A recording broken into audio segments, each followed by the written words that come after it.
अस्तु भगवन् विश्वेश्वराय महादेवाय त्रयंबकाय त्रिपुरान्तकाय त्रिकाग्निकालाय कालाग्निरुद्राय नीलकण्ठाय मृत्युञ्जयाय सर्वेश्वराय सदाशिवाय श्रीमन्महादेवाय नमः।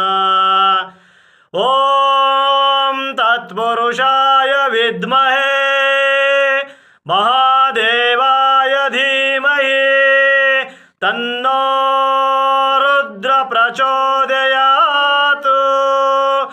ॐ त्र्यम्बकं यजामहे सुगन्धिं पुष्टिवर्धनम् उर्वारुकमिव